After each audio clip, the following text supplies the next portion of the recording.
반갑습니다. 오늘의 주제는 성경을 비평하는 학자들의 빈약한 논리들이라는 제목인데요. 제목이 살짝 이렇게 어떤 분들에게는 뭐야 이거 이렇게 할 수 있는 그런 제목이죠. 네, 저도 사실 이 성경을 비평하는 분들의 책이나 또 영상을 보면서 좀 약간 빈정상하는 게 있습니다. 그래서 저도 제목이 약간 좀 세게 나왔습니다. 그런데 뭐 근거 없이 제가 이 얘기를 하겠다는 건 아니고 요즘 일반 성도들도 가끔씩 그런 영상을 접하면서 혼란스럽기도 할 것이고 또 책 중에서도 이제 일반 경건서적류가 아닌 이제 아카데믹한 책들은 이제 비평이 들어간 책들 또 그거에 근거한 책들이 굉장히 많습니다. 거의 뭐 신학계에서는 이런 책들이 주류라고 할 정도로 많이 나오고 보수적인 책들은 좀 외면당하는 오히려 그런 경향도 있습니다.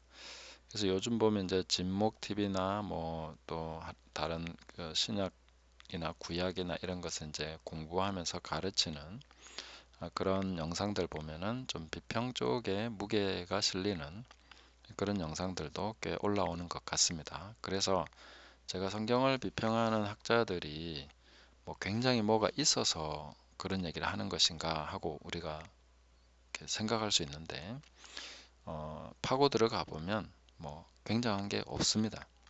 근데 이제 학계에서는 이 권위라는 것이 다양한 그 배경에 의해서 형성되는 거기 때문에 또 당시의 유행이나 뭐 일종의 그런 여러 가지 사건들이 함께 어우러져서 권위라는 것이 형성됩니다. 근데 권위가 한번 형성되면 그것을 반박하거나 깨는 것은 참 어렵더라고요. 그래서 우리 나름대로 논리를 가지고 그런 것을 좀 반박해보고 이게 진짜 맞나? 뭐 이런 것을 이제 살펴볼 필요가 있다는 거죠. 무조건 권위 있다고 해서 뭐 받아들일 이유는 없는 것 같습니다. 그래서 뭐 보면은 단지 뭐 이런 것 때문에 이런 주장을 한다고 하는 상당히 어떻게 보면 우스꽝스럽기도 한 그런 논리들이 그 안에 들어 있습니다. 그래서 그런 것들을 좀 반박해 볼 것이고요. 결론적으로 성경의 입지가 흔들릴 이유는 없는 것 같다. 이렇게 보도록 하겠습니다. 네, 그러면 그들이 성경을, 신약 성경을 어떻게 분류하고 있나 하는 것을 살펴보면요. 그분들은 이제 성경의 다수의 위작은 어, 바울이 썼다라고 하지만 실제로는 바울이 쓰지 않은 위명을 사용한 다른 사람이 바울의 이름을 도용해서 썼다. 이런 것이 이제 포함되어 있다고 생각하는 것입니다. 근데 이 그 부분에 대해서는 이제 윤리적인 문제나 뭐 이런 여러 가지가 포함될 수 있는데 이게 좋게 막 꾸며서 얘기하기도 합니다. 왜냐하면 이제 당시에 문학적으로 뭐 그런 존경하는 분의 이름을 따와서 뭐 글을 쓰는 그런 관행이 있었고 뭐 그래서 그런 것을 뭐 이렇게 거짓이라거나 뭐 그런 식으로 매도하지 않았다. 받아들일 수 있는 사회적 분위기다. 뭐 이런 얘기. 근데 아무리 그렇게 얘기해도 당시의 교회가 그런 인식을 수용할 수 있었겠나? 바울이 썼다고 하는 편지를 받았는데 실제로는 바울의 편지가 아니라고 하면 그게 교회가 받아들일 수 있는 내용인가? 그렇게 생각해 보면 좀 간단하게 우리가 그거는 좀 어려울 것 같다. 네, 왜냐하면 그 가짜를 분별해내는 게 그 당시는 굉장히 중요한 하나의 과제였기 때문에 그렇습니다. 그래서 위작이라는 표현이 얼마나 위험한 건가 이렇게 좀 생각해 볼 수 있겠죠. 그리고 이게 성경이 거짓이 포함됐다는 것을 받아들이는 표현이지 않습니까? 그런 의미에서는 상당히 위험한 내용이라고 볼 수 있습니다. 그러면 이제 세 가지로 분류를 해서 성경을 분류하는데 첫 번째로는 논쟁적인 편지, 디모데전서, 디모데후서, 디도서, 베드로 전후서, 야고보서. 그럼 이 편지들은 실제 저자는 그 편지 성경 자체가 증거하고 있는 그 사람이 아니다라고 거의 이제 얘기하는 것입니다. 그러니까 디모데전서는 바울이 쓴 게 아니다는 거죠. 뭐 후대에 바울의 제자들이 썼다. 뭐 바울의 그 신앙적 유산을 받은 그런 사람들이 썼다. 뭐 이런 얘기도 하는데 그것이 과연 그렇게 볼 수 있는 것인가? 따져봐야 되겠죠. 뭐 학계에서는 거의 받아들인 정설처럼 받아들이고 있는 분위기도 있습니다. 그렇지만 그게 진짜 그렇게까지 근거가 있나 하면은 근거는 별로 없습니다, 사실. 네. 그리고 다소 논쟁의 여지가 있는 편지. 이것은 이제 정말 그런가 아닌가 따져볼 수 있는 여러 가지 좀 아닐 수도 있고 맞을 수도 있고 뭐 이런 정도를 얘기하는 것이죠. 그리고 논쟁의 여지가 없는 편지. 이거는 확실히 바울이 쓴 게 맞다. 이 저자가 맞다. 이렇게 말하는 게 이제 여기 로마서, 고린도전서, 고린도후서, 갈라디아서, 빌립보서, 데살로니가전서, 빌레몬서 이렇게 됩니다. 그럼 왜 이렇게 구분했는지를 따지고 보면 이제 어느 정도 우리가 알 수 있겠죠. 제가 이제 분류를 해서 따지는 것은 뭐 모든 것을 샅샅이 한다기보다 이제 굵직하게 그래 분류해 놓은 것을 다시 제가 한번 반박을 해보는 것입니다. 자, 그러면 무엇을 근거로 해서 이렇게 분류를 했는가 살펴보면요. 5가지 요소가 있습니다. 근데 17세기까지는 거의 뭐 성경이 자체적으로 증거하고 있는 그런 내용들을 의심하는 학자들이 거의 없었다고 봐야 되겠죠. 근데 이제 18세기부터 학자들이 이런 그 비평을 성경에 도입하기 시작을 한 겁니다. 요 5가지 요소를 살펴보면요. 첫 번째로 문체, 두 번째 개성, 신학적 발전, 역사적 타당성, 위작가의 속임수 이렇게 됩니다. 네. 근데 저는 이 5가지를 가지고 이런 것을 이제 비평을 한다라고 했을 때 참 실소가 나올 정도로 이걸 가지고 지금 성경이 자체적으로 나 바울은 뭐 이렇게 말하고 있는 내용 자체를 이렇게 부정할 만큼 근거를 가질 수 있다고 보는 것인가? 그리고 성경 자체 외에 다른 비교할 만한 어떤 것도 사실은 굉장히 빈약하고 자체 증거가 굉장히 중요한데 그것을 부정할 만 하려고 하면은 결정적 뭔가가 있어야 되는데 결정적 한 방은 없다는 거죠. 그래서 5가지 어느 것 하나 제대로 된 증거라고 보기는 어렵고 각자가 생각하는 합리성 뭐 이런 정도 그렇게 판단할 수밖에 없는 기준들입니다. 그래서 사실은 뭐 여기에 대해서는 갑론을박 누가 권위 있는 사람이 얘기하면 그런가 보다 했다가 또 막 반박당하면 아닌가 보다 했다가 뭐 그리고 그럼 마음대로 생각해라 뭐 이런 정도가 되는 거죠. 그래서 이런 이유들 가지고 성경 자체 증거를 부정할 수 있나? 저는 좀 상당히 빈약해 보입니다. 그러면 각각 이제 들어가서 한번 반박을 해보도록 하겠습니다. 자, 반론 첫 번째. 이제 문체와 개성은 좀 같이 엮을 수 있는 내용이기 때문에 자, 에베소서 예를 들어서 에베소서와 로마서와 고린도전서 이렇게 비교해 보면 서로 문체와 개성에 있어서 같은 사람이 쓴 거 맞나 싶을 정도로 이게 차이가 많다는 거죠. 그 로마서와 고린도전서는 바울이 쓴 게 확실한데, 근데 이 로마서에 비교해 볼 때 에베소서는 너무 다르다. 이게 같은 사람이 썼다고 보기 어렵다. 이런 이제 주장이 있는 거죠. 근데 뭐 그 제가 3가지로 얘기해 보면 첫 번째로는 같은 사람이라도 저술 환경, 수신자와 그 상황, 받는 사람이 어떤 사람이냐, 누구에게 얘기하는 거냐에 따라서 다를 수밖에 없죠. 그리고 그들이 처한 상황이나 또 그들의 지적 이해 정도나 영적인 수준이나 뭐 여러 가지를 고려해서 얘기하다 보면 당연히 문체나 개성에 있어서 차이가 날 수 있죠. 그리고 시간의 경과라는 것이 이게 편지지 않습니까? 그러니까 모두가 편지라는 것에 어떻게 보면 이렇게 주목하지 못한 경향도 있다고 봅니다. 편지는 받는 사람에 따라서 달라집니다. 쓰는 사람은 한 사람일지라도 다른 사람에게 쓰면 완전히 내용이 다른 거죠. 그 받는 사람에게 얘기하는 거기 때문에 들을 사람의 형편과 처지 이게 훨씬 더 강력한 영향을 주는 것이죠. 저자가 누구냐 하는 한 사람의 저자라도 굉장히 다양하게 나올 수 있다는 거죠. 그리고 시간이 지나면서 뭐 1년 전 아니면 3년 전, 5년 전하고 지금하고 같을 수 있겠냐고요. 당연히 개성이나 문체 달라질 수 있다. 그렇게 봐야 되겠죠. 바울이 같은 자리에서 동일한 대상에게 쓴 것이 아니라면 개성과 문체의 차이점을 가지고 저자를 의심하는 것은 지나친 것이 될 수밖에 없다 하는 것이고요. 두 번째는 바울의 개인적 변화, 기분, 건강, 계절과 날씨, 해당 교회와의 관계. 해당 교회와의 관계도 중요하겠죠. 바울과 좋은 관계가 있을 수 있고 좀 껄끄러운 관계도 있을 수 있고 말을 안 듣는 교회도 있고 잘 듣는 교회도 있고 바울을 적극 후원하는 교회도 있고 경쟁적으로 생각하는 교회도 있고 이렇기 때문에 그리고 이렇게 바울을 대적하는 그런 류의 사람들에 의해서 영향을 받은 그런 상황일 수도 있기 때문에 그거는 엄청나게 차이 나는 거죠. 하루하루 기분의 차이도 있을 거고 건강의 정도에 따라서 계절과 날씨에 따라서 추울 때 쓰는 것과 더울 때 쓰는 것이 다를 수 있는 거죠. 얼마든지 다를 수 있습니다. 그리고 에베소 교회는 세 번째로는 에베소 교회는 바울이 오랜 기간을 개척하며 보낸 교회입니다.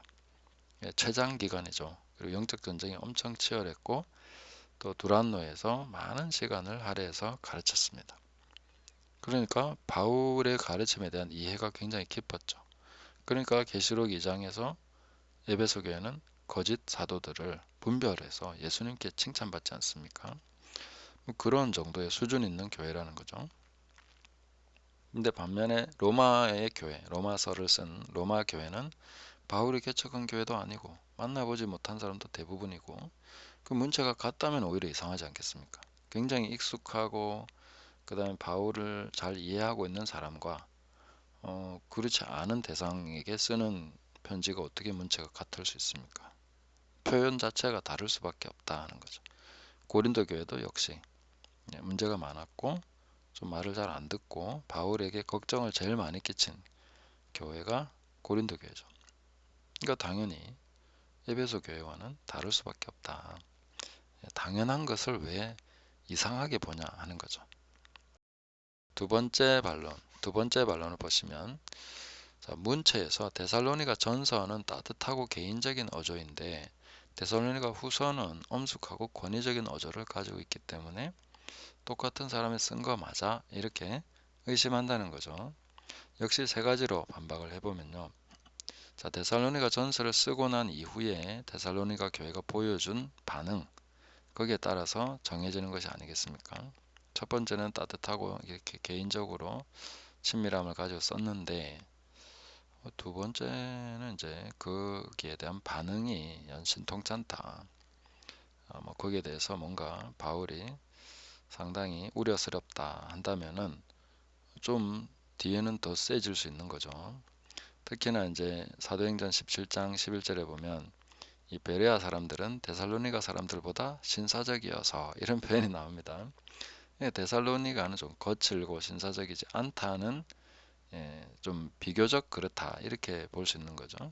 그러니까 말씀에 좀 주의하지 않는 성향이 있었고 그러니까 좀 혼나야죠. 두 번째 보면 전서와 이 후서와의 차이점은 얼마든지 생기는 것이 정상입니다. 특히 데살로니가 후서 2장에 보면 그들이 여전히 흔들리고 있습니다. 그 바울의 이름으로 가짜 편지가 데살로니가 교회를 막 흔들고 있는 이런 상황이 있는 거죠. 그러니까 바울이 더 엄격해질 수밖에 없다는 거죠. 부드럽게만 말할 수가 없는 그런 상황이 있는 것입니다. 그리고 세 번째 이제 말씀으로 검증을 해보면 데살로니가 후서 2장 2절에 보면 영으로든 말로서든 우리에게서 온 것처럼 보이는 편지에 의해서도 그리스도의 날이 가깝다고 하여 너희가 금방 생각으로 요동하거나 불안해하지 말라는 것이다. 그러니까 이런 사람들이 있었고 또 이 마지막이 가까웠다고 하면서 문제를 일으키는 그런 사람들도 있었습니다. 그래서 바울이 더 엄격하게 얘기할 수밖에 없는 그런 상황이 있었다 하는 것이죠. 세 번째 반론은 이제 신학적 발전에 관한 부분입니다. 목회 서신 디모데 전후서, 디도서에 이 갈라디아서나 빌립보서 같은 편지들과는 대조적으로 믿음, 피스티스라는 단어를 사용하는 방식이 좀 변화가 있다. 그래서 갈라디아서는 믿음이 신자들이 신뢰해야 할 대상으로서의 예수. 근데 목회서신에서 믿음은 가르침이나 신념들을 가리키는 전문 용어의 인상을 줬다. 그리고 이제 이렇게 디모데 전후서를 보면 신학적으로 너무 발전이 빠르지 않냐. 뭐 이런 그래서 이게 바울이 동시대 그 바울이 자신의 생애 안에서 이런 일이 일어날 수 있었나 해서 그래서 디모데 전후서 디도서 같은 경우는 바울이 쓴 게 아니다라고 보는 견해가 있다는 것이죠. 자, 그러면 이제 제가 반론을 또 해보면요. 오히려 그 다름이라는 것이 굉장히 자연스럽지 않냐. 교회 전체를 대상으로 쓴 것과 목회를 담당하는 디모데나 디도에게 개인적으로 쓴 편지 용어가 똑같으면 오히려 더 이상하죠. 우리도 예를 들어서 의사들끼리 만나면 용어가 다르지 않습니까? 근데 의사가 환자를 대할 때는 자기 전문 용어를 안 써죠. 네. 전문 용어로 막 얘기해버리면 환자는 못 알아듣습니다. 근데 의사들을 만났을 때는 자기들끼리 혹은 간호사에게 얘기할 때는 막 무슨 뭐 얘기하는데 일반인은 잘 못 알아듣습니다. 그러니까 목회자에게 하는 얘기와 교회 전체를 대상으로 하는 얘기가 당연히 용어 사용에 있어서 차이가 있어야죠. 그렇게 보는 것이 하나도 이상하지 않다. 차이가 있다는 것이 오히려 더 자연스럽다 하는 것이고요. 또 신학적으로 지나치게 빠르다 이런 개념은 우리 기준입니다. 당시에 초대교회 관점에서 보면요. 우리가 지나치게 신학적 발전이 느린 겁니다. 왜 당신들 이렇게 느리냐라고 물어볼 것입니다. 그러니까 당신은 리더로 세우는 기간도 엄청 짧습니다. 목회자로서 한 교회를 담당하는 사람으로 세워지는 기간이 불과 몇 달밖에 안 됩니다. 안 그렇습니까? 그리고 당시 평균 수명이 30세에서 35세. 그러니까 모든 것이 빠르게 진행됩니다. 젊은 사람들 중심으로. 우리 지금으로 따지면 뭐 아예 청년, 결혼도 안 했을 나이에 평균 연령이 평균 수명이 그렇다는 거예요. 그 당시는. 그러니까 얼마나 빠르게 발전하겠습니까? 특히 사상적으로, 신앙적으로 이런 것은 그렇습니다. 그리고 초대 교회 교회 초기에는 이게 다양성이나 이 형성기였기 때문에 이게 폭발적으로 다양성이 나타나는 시기입니다. 그래서 교회마다의 그 개성도 뚜렷하고 도시별로 이런 차이점들이 엄청 다양하게 나타나고 있는 시기였습니다. 그런 시기였기 때문에 우리가 뭐 여기 너무 신학적으로 발전이 빠르지 않냐 뭐 이렇게 얘기하는 거는 진짜 전적으로 우리가 가진 기준일 뿐이다 하는 것이죠. 자, 네 번째 반론. 역사적 타당성의 문제를 제기하는 베드로전서 1장의 경우는 어부인 베드로가 쓰기에는 너무나 잘 교육받은 저자의 글이다. 그러니까 그리스어가 너무 고급스럽다. 문장이 정말 그 학자, 그러니까 정말 교육받은 사람의 문장이다. 그래서 다른 사람일 거다. 이렇게 말하는 거죠. 저는 사실 이 주장이 제일 우스웠다고 볼 수도 있습니다. 왜냐하면은 베드로전서가 기록 연대라고 하면은 AD 62년에서 64년 정도로 봅니다. 그러면 이는 베드로가 죄송합니다. 오타. 베드로가 예수님을 따른 지 30년이 지난 시점입니다. 그러면 학자들이 생각할 때는 베드로가 30년이 넘어도 어부 시절의 수준에서 벗어나면 안 된다고 생각하는 겁니까? 무슨 그런 생각이 다 있습니까? 그럼 베드로는 공부하면 안 됩니까?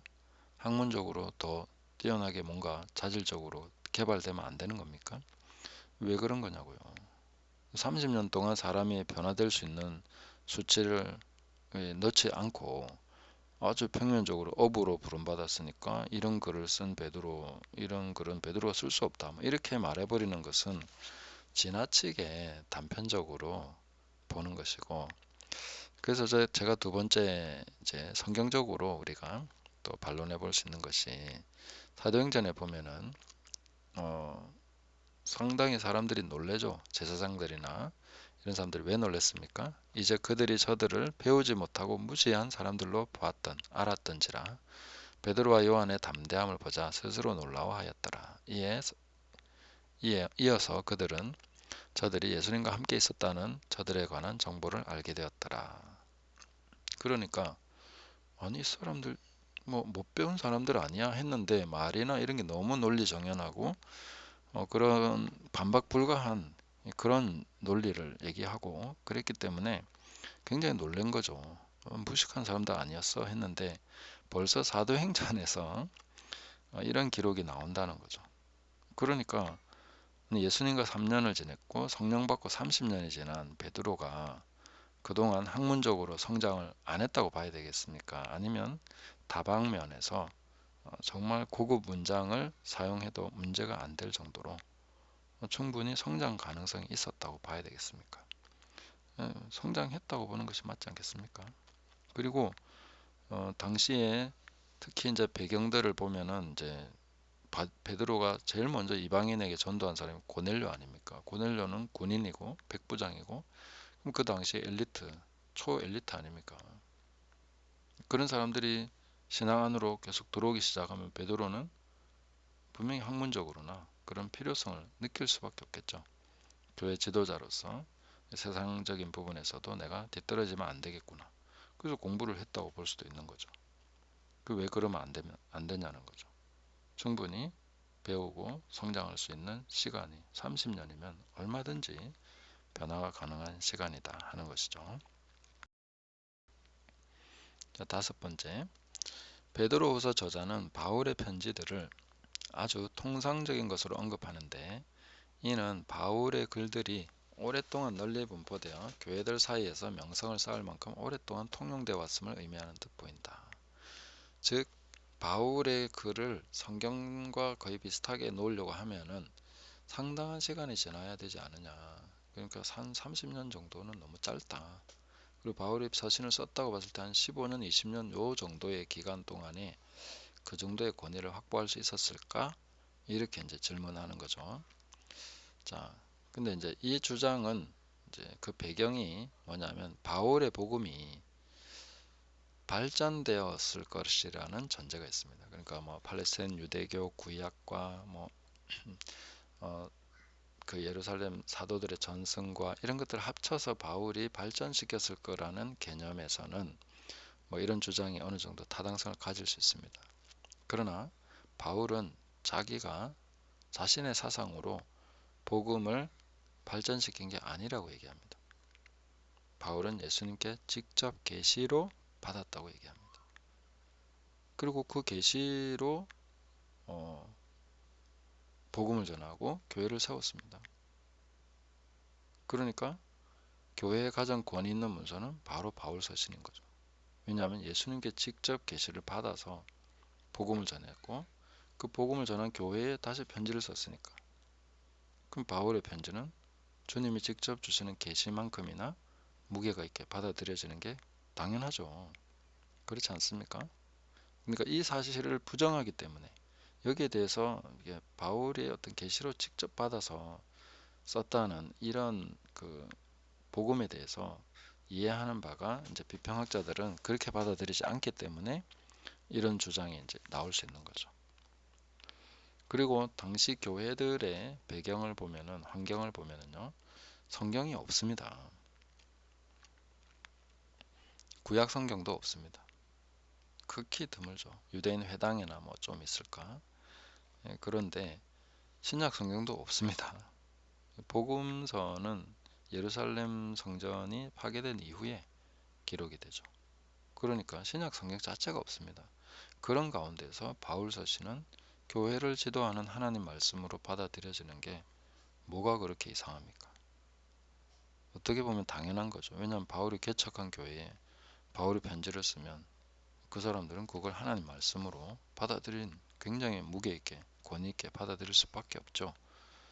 그 복음 자체가 계시고 바울이 전하는 것은 그 계시를 변형시키거나 뭐 거기에 대해서 잘못된 그 어떤 것을 적용하거나 뭐 이런 것들 굉장히 엄격하게 꾸짖는 부분도 있기 때문에 하나님의 말씀으로 받아들여지는 교회에서 인정될 수 있다는 것이고, 그리고 예루살렘 교회 지도자들에 의해서도 사도행전 15장에 보면 초기부터 그 권위가 인정됩니다. 근데 유대인들이 권위를 인정하는 것은 이것이 어디로부터 왔나 이 질문을 늘 하는 것입니다. 하나님으로부터 왔다 그러면 바로 받아들입니다, 유대인들. 근데 사도행전 15장에서 뭘 어떻게 확인할 수 있습니까? 거기서 바울과 바나바가 자기들을 통해서 하나님께서 역사하신 그 이적과 표적에 대해서 쭉 보고를 합니다. 유대인들은 그걸로 끝입니다. 유대인들은 표적을 구합니다. 헬라인은 지혜를 구합니다. 유대인들은 표적으로서 하나님이 역사하셨다면 그 내용을 받아들인다는 거죠. 권위를 인정합니다. 그래서 바울의 메시지는 초기부터 권위 있는 메시지로서 교회에 통용된 것이 맞습니다. 그 다음에 여섯 번째는 위명 저자의 문제입니다. 그들은 데살로니가 후서는 전서의 구조와 흐름을 매우 흡사하게 복제하고 있다. 그래서 마치 바울처럼 보이려고 애쓰는 것 같다. 뭐 그런 인상을 받았다는 거죠. 그건 자기 생각이죠. 또 에베소서는 골로새서와 내용이 반복되기 때문에 에베소서 저자가 골로새서 저자의 재료를 가지고 재작업했다. 이렇게 한 거 아니냐. 그리고 이제 짧은 글 오히려 이렇게 앞에 거라고 보고 긴 걸 뒤에 거라고 보거든요. 왜냐하면 짧은 걸 보고 더 덧붙여서 자기 걸로 만드는 거기 때문에. 그래서 마가복음 우선설 이렇게 되지 않습니까? 뭐 이런 식인데, 그러면 이걸 좀 우리는 어떻게 봐야 되겠습니까? 첫 번째로는 초대교회는 위명 저자에 대해서 굉장히 엄격했습니다. 거짓 문서를 받아들일 수 없기 때문에 그런 것을 분별해내는 것에 의해서 그거는 굉장히 중요한 과제였기 때문에 교회들은 이런 식으로 위명 저자를 용인할 수 있겠나. 만약 우리가 이렇게 얘기하는 것은 초대교회 수준을 상당히 무시하는 그런 이야기가 될 수 있습니다. 초대교회는 그런 식으로 하지 않았다는 거죠. 그런 수준 없는 교회가 아니었다는 거죠.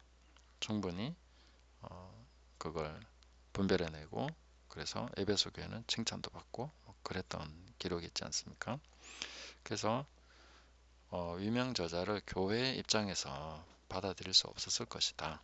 이렇게 보는 것이 좋겠습니다. 물론 이제 여기에 대해서 뭐 당시 앞에서도 얘기했지만 당시에는 뭐 이런 위명으로 해서 글을 쓰는 관행들이 있었고 이런 건 나쁘게 보지 않았다.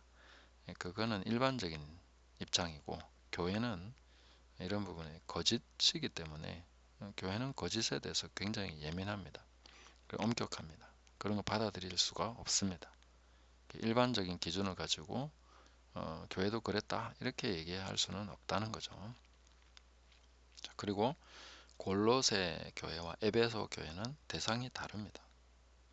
그러니까 골로새 교회가 에베소 교회와 서로 교류하고 굉장히 친하고 같이 만나고 늘 뭐 그렇다면 모르겠지만 완전 대상이 다르기 때문에 같은 내용을 가지고 다른 교회의 필요에 따라서 같은 내용을 여러 번 반복할 수도 있다는 거죠. 왜 그러면 안 되겠습니까? 심지어 갈라디아서와 로마서도 내용은 비슷합니다. 안에 들어있는 내용, 골격은.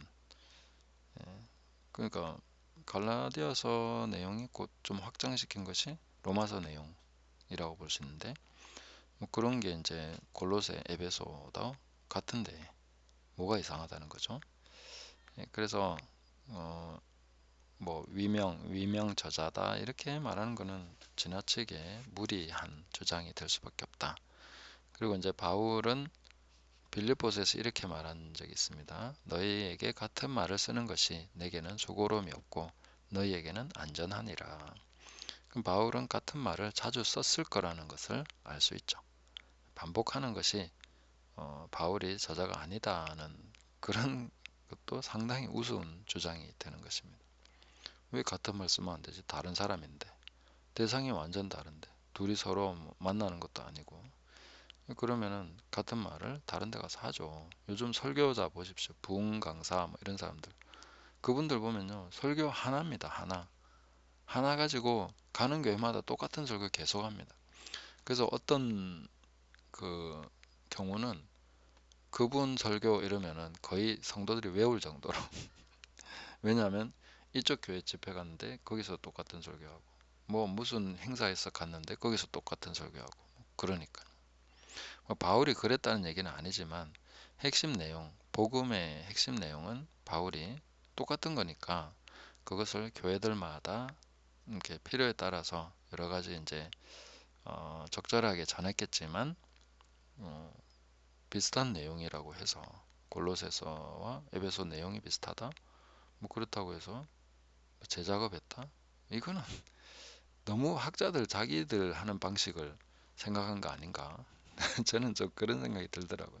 자기들이 그렇게 하고 있으니까 늘 뭘 하면 문서 가지고 작업을 하니까. 근데 당시는 그렇게 문서도 풍성한 시기도 아니고 뭐 자료라는 것이 이게 문자로서 문서로서 있는 자료는 극히 드뭅니다. 그리고 그런 것을 일반인들이 접하기도 어렵고 뭐 그런 상황에서는 주로 이제 듣는 이야기 서로 이렇게 전달하는 그런 식으로 많이 구전이 더 중요한 그런 거죠. 요즘 이제 그런 것도 이제 좀 조명하면서 연구를 하고 있습니다만은 뭐 이렇게 당시의 정황에 대해서 너무 이렇게 현재와 비슷하다고 가정한 것이 아닐까 이런 생각도 하게 하는 대목입니다. 자, 그 다음에 이제 뭐 검은색은 그동안에 이제 저와 좀 다른 반론들, 보수적인 입장에서 반론들을 조금 몇 개 가져와 봤습니다. 그 파란 거는 제가 하는 것이고요. 자, 문체에 대해서는 정해진 규칙이 있지 않은 이상 얼마나 달라져야 저자가 다른 사람이라고 할 수 있는지 기준이 없다. 이건 이제 그동안 다른 분들이 반박을 한 내용입니다. 그렇죠. 규칙이 없는데 그리고 그 기준이 어느 정도까지 되면 이건 저자가 딴 사람이야. 이렇게 확정할 수 있는 어떤 기준이 없죠. 굉장히 주관적일 수밖에 없다는 것입니다. 그 다음 두 번째는 필사자의 개입도 무시할 수 없다. 필사자가 꽤 많이 있죠. 뭐 더디옵니까? 뭐 이렇게 대필하는 사람들. 그러니까 약간 문장이 떨어지거나 이렇다 하더라도 이렇게 말을 그대로 적기보다는 그 말을 듣고 편지를 적을 때는 이제 뭔가 문장을 좀 이렇게 다듬으면서 적었을 수도 있지 않겠냐. 그래서 필사자가 그 역할을 했을 것이다. 그렇기 때문에 뭐 차이점이나 이런 것에 대해서 아니면 그 뭐 이게 너무 이렇게 발전돼 있다. 뭐 그런 개념들을 적용하는 것은 좀 무리가 있다. 그거 가지고 필사자를 인정한다면 뭐 저자의 권위를 이렇게 부정할 만한 그런 뭐 근거로서는 이제 그게 안 된다는 거죠. 그 자체 증거가 훨씬 더 무게가 있다. 이렇게 볼 수가 있겠습니다. 그 다음에 이제 공동 저자인 경우 소스테네, 디모데, 실로아누 이런 사람들이 이제 고린도전서나 뭐 골로새서, 빌립보서 이런 데서 이제 공동 저자로 나오기 때문에 이 사람들도 그 문체나 뭐 스타일 같은 것에 영향을 줄 수 있지 않았겠냐 뭐 이렇게 볼 수도 있다는 것이죠. 네. 그것도 충분히 반론이 되는 것 같습니다. 그리고 골로새서 같은 편지가 바울이 죽은 지 오랜 뭐 수십 년 후에 쓰여진 거라면 그걸 왜 바울의 이름으로 교회에 써서 전했을까요? 그리고 바울의 이름으로 쓴다면 충분히 교회가 이거 거짓말이야. 바울이 돌아가신 지가 언젠데 소천하신 지가 언젠데 지금 이런 말을 하고 있어. 뭐 이렇게 당연히 들통나겠죠. 그런 걸 왜 했겠냐 하는 것이죠. 그 다음에 제가 또 하나 반론한 거 앞에서도 조금 얘기했습니다만은 당시 교회의 그 검증 능력을 너무 과소평가한 게 아니냐. 교회가 위명으로 쓰인 면사들을 용납할 수 있었을지 생각해 보라 하는 거죠. 도덕성의 문제도 있지만 그리고 바울에 의해서 복음을 받은 교회들이 바울의 이름으로 다른 사람이 보낸 서신을 구분하지 못할 수 있을까? 뭐 어쩌면 그럴 수 있다라고 하더라도 그 바울로부터 직접 들었던 교회들은 바울이 아닌 다른 사람이 서신을 쓰면 당장에 알아봅니다. 그건 진짜 너무나 쉽게 알아볼 수 있습니다. 왜냐하면 그 직접적인 관계를 가졌던 사람들, 그 바울의 음성을 직접 들었고 그 말투와 전하는 내용과 이런 것들 다 알고 있는 사람이 바울이 아는 딴 사람이 편지를 적었는데 그걸 못 알아본다? 그런 일은 굉장히 드문 일이라고 볼 수 있습니다. 그 한 사람이 그런 것도 아니에요. 교회는 여러 사람이지 않습니까? 그걸 딱 들을 때, 바울은 이런 얘기 한 적이 없는데, 바울은 왜 이런 식으로 바울은 얘기하지 않아. 그 너무나 쉽게 분별이 되지 않겠습니까? 교회가 검증을 했을 것인데, 이게 뭐 위명이다. 그 교회에서 받아들인 그런 문서를 그 당장에 뭐 그런 논리를 가지고 위작이다. 뭐 이렇게 말하는 것은 너무 이렇게 가볍게 보는 거 아니냐 이런 생각이 좀 듭니다. 그리고 바울도 이제 혹시나 그런 가능성이 있기 때문에 또 막 바울의 이름으로 막 위작들이 많이 이렇게 발생하고 교회를 어지럽히고 있는 것도 바울이 알기 때문에 이게 편지로 뭐 이렇게 내가 글자로 직접 쓰기도 하고 뭐 그런 서명 비슷한 그런 것을 이제 넣고 개인적인 이야기를 막 넣어서 그래서 이제 교회가 그걸 분별할 수 있도록 배려한 그런 부분들도 볼 수 있다는 거죠. 그래서 위작으로서 지금 뭔가를 받아들이기에는 증거도 부족할 뿐만 아니라 그건 교회가 그거 용납하지 않았을 것이다. 이렇게 보는 것이 좋지 않겠습니까? 자, 마지막으로 요약 정리해 보겠습니다. 첫 번째, 비평학자들의 주장들은 확실한 근거가 없다. 그저 나름대로의 생각을 가지고 주장하고 있다. 그렇게 보입니다. 그리고 교회가 거짓을 용납할 수 없다는 것은 분명합니다. 그러므로 성경에 거짓이 들어있다고 주장하는 이 비평학자들의 주장, 성경의 권위를 무너뜨리려는 시도에 불과하다. 저는 그렇게 봅니다. 그래서 단호히 이런 주장들은 배격해야 된다 하는 것이고요. 그리고 비평학자들의 주장은 고려할 가치가 없다.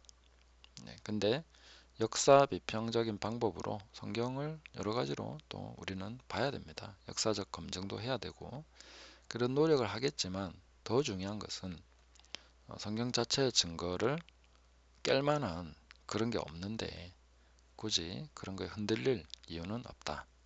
그리고 더 중요한 것은 오히려 우리는 성경의 메시지, 우리에게 주시는 그 메시지에 더 주목하고 성경대로 살아가는 것이 중요하죠. 학자들은 이 연구가 자기들 일이기 때문에 이런 걸 하는 것 같은데 우리는 연구가 일이 아니고 그 말씀대로 사는 것이 일입니다. 좀 그렇게 보면서 함께 정리를 하시고 비판학자들의 주장들이 나올 때에 그런 것들이 별로 근거 없는 얘기들이다 하는 것을 미리 아시고 마음을 잘 그 믿음 안에서 뭐라고 해야 될까요? 그 담대하게 우리가 믿고 있는 바에 확실함을 가지시고 위축되지 않으시면 좋겠습니다. 감사합니다.